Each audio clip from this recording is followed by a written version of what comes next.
దేవునికి స్తోత్రం. దేవునికి స్తోత్రం. మీ అందరికీ నా హృదయపూర్వక వందనాలు తెలియజేస్తున్నాను. 125వ కీర్తన 4వ వచనం. యెహోవా మంచివారికి మేలు చేయము, యథార్థ హృదయులకు మేలు చేయము.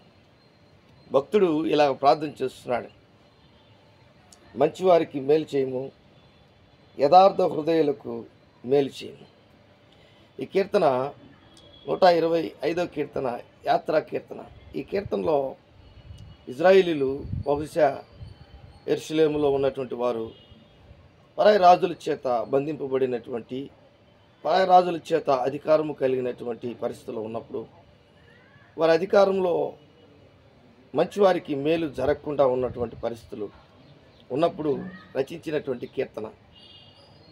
ఈరోజు మన జీవితంలో కూడా, నీ వ్యక్తిగత జీవితంలో నువ్వు ఎంతో మంచి వ్యక్తివి, మంచి వాడివి, మంచి స్త్రీవి. కానీ ఒక్కొక్క సందర్భాల్లో, కొన్ని సందర్భాల్లో మన జీవితంలో మేలు మనం పొందలేనటువంటి పరిస్థితి మనకు కలుగుతుంది. అలాంటి పరిస్థితుల్లో మనం కాసంత బాధపడుతున్నటువంటి పరిస్థితులు మనకు కనబడుతూ ఉంటాయి. ఎదుటివారు మనల్ని హేళన చేస్తున్నటువంటి పరిస్థితులు మనకు కనబడుతూ ఉంటాయి. ఎదుటివారికి మనము చాలా తక్కువ వారుగా కనబడుతున్నటువంటి పరిస్థితి మనకు ఉంటుంది. కానీ దేవుడు మన పట్ల ఉన్నటువంటి ప్రేమ వెల్లడి చేస్తున్నాడు. ఎట్లనగా దావీదు కీర్తన 18వ కీర్తన మనం గమనించినట్లయితే ఒక అద్భుతమైన మాట మనకు కనబడుతుంది.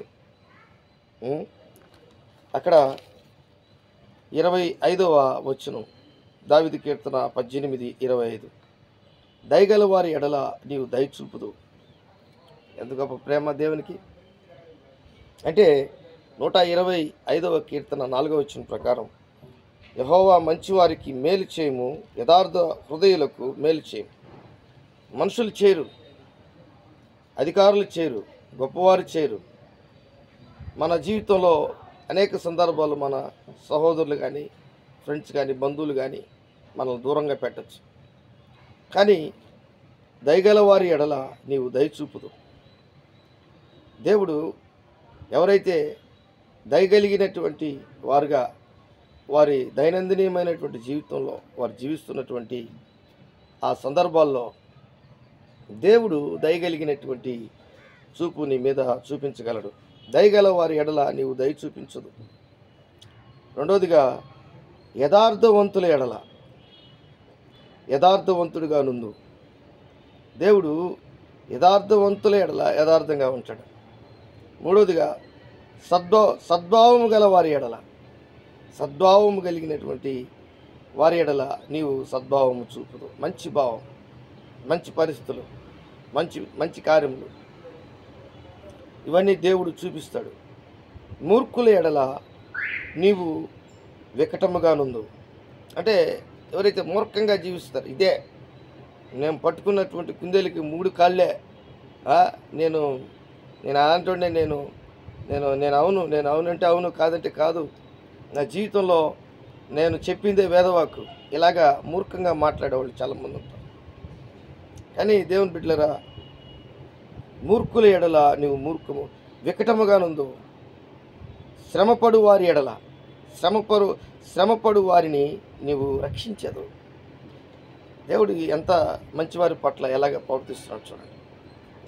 శ్రమపడు వారి ఎడల, శ్రమపడు వారిని నీవు రక్షించదు. ఒకవేళ నువ్వు శ్రమల్లో ఉన్నట్లయితే దేవుడు నిన్ను ఈరోజు రక్షిస్తాడు. కష్టాల్లో ఉన్నటువంటి పరిస్థితుల్లో ఉంటే నిన్ను విడిపిస్తాడు. 27వ వచనంలో ఈ మాటలు మనం చూస్తున్నాం. 18వ కీర్తన 27వ వచనం. గర్విష్ఠులకు విరోధమై వారిని అణిచివేసేదు.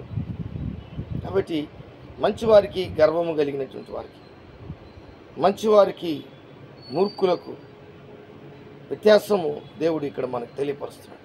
కాబట్టి దేవుడు దయగల వారి ఎడల దయ చూపించే దేవుడు అంటున్నాడు. యథార్థవంతుల ఎడల యథార్థముగా ఆయన చూసే దేవుడు అంటున్నాడు. యథార్థంగా ఉండే దేవుడు అంటున్నాడు. సద్భావం మంచి భావం కలిగినటువంటి వారి ఎడల ఆయన కూడా సద్భావం చూపించే దేవుడు అంటున్నాడు. మంచి భావం చూపించే దేవుడు అంటున్నాడు.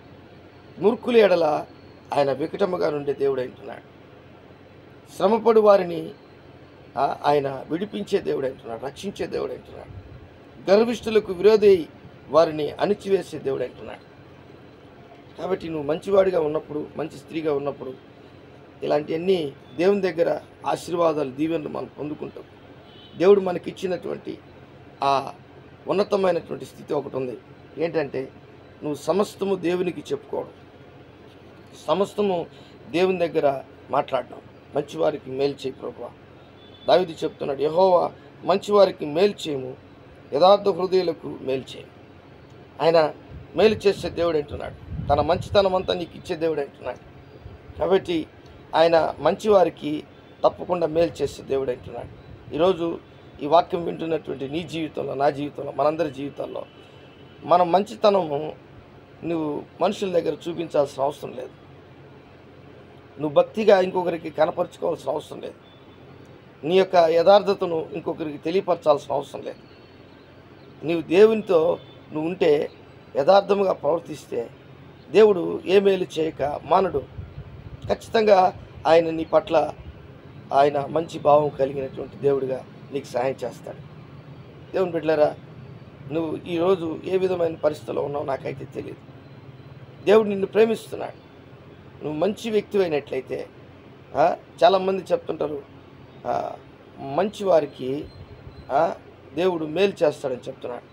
కాబట్టి సుగంధ తైలం కంటే మంచి పేరు మేలు అని చెప్తున్నాడు. ప్రసంగి గ్రంథంలో 7వ అధ్యాయం 1వ వచనం, సుగంధ తైలం కంటే మంచి పేరు మేలు. అంటే ఆ మంచి పేరు ఎవరి దగ్గర సంపాదించుకోవాలి? మనుషులు ఒకరోజు నిన్ను మంచోడు అంటారు, ఒకరోజు చెడ్డోడు అంటారు. మనుషులు నిన్ను ఒకరోజు చాలా చాలా మంచోడు అంటారు, కానీ ఒకరోజు నిన్ను చాలా చెడ్డోడు అంటారు. కానీ దేవుని దగ్గర నీ మంచి అంతా కూడా తెలియపరచుకుంటే, నువ్వు ఆ విధంగా ప్రవర్తిస్తే ఆయన నీ జీవితంలో ఆయన ఒక సుగంధ తైలం కంటే మంచివాడిగా, పరిమళ వాసన కలిగినటువంటి వ్యక్తిగా నేను చేస్తాను. దేవుడి వాక్యాన్ని దీవించి ఆస్వాదించునుగాక. ఆమేన్. ప్రేమ నమ్మకం కలిగినటువంటి నా యేసయ్య కూడి వచ్చినటువంటి బిడ్డలను మీరు దీవించి ఆస్వాదించండి. మంచివారికి మేలు చేయండి, యథార్థ హృదయులకి మేలు చేయి ప్రభువా. ఉదయకాలం ముందు ప్రభా వారిని మీరు దీవించి ఆస్వాదించమని నజరేయుడైన యేసు నామములో అడిగి వేడుకుంటున్నాను తండ్రి. ఆమేన్, ఆమేన్.